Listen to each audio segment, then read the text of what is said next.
Kuha muna tayo ng update mga kasama sa pagpiyansa ng controversial na si Franco Mabanta inaantabayanan sa NBI facility sa Bilibid, Muntinlupa. Detalye mula kay Radyoman Joy Sadra. RMN Live Report. Inaantabayanan ang pagharap sa media dito sa labas ng NBI detention facility sa New Bilibid Prison sa Muntinlupa City ng abogado ni Peanut Gallery Media Network founder Franco Mabanta at apat na iba pa.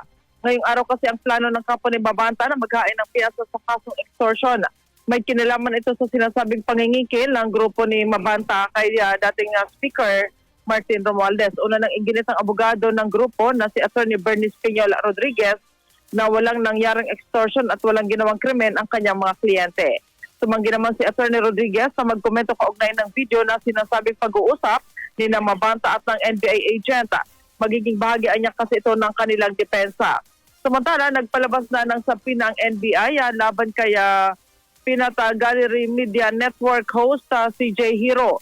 Si Hero ay person of interest sa sinasabing 350 million pesos na extortion ng grupo daw nitong si Mabanta kay Romualdez. Sa pagharap o pinaharap itong si Hero sa Office of the Organized and Transnational Crimes Division ng NBI sa Lunes, May 11 para magbigay ng salaysay. Si Hero ay hindi kasama sa mga inaresto pero kasama siya sa complaint affidavit ng long-time aide ni Romualdez. Una nang nilinaw ni NBI Director Melvin Matibag na hindi kasama si Hero sa mga inaresto dahil hindi naman siya kasama sa aktual na tumanggap ng mark money. Kasama mo sa DZXL Manila, Radyoman Joyce Collantes, Adra, Tatak, RMN.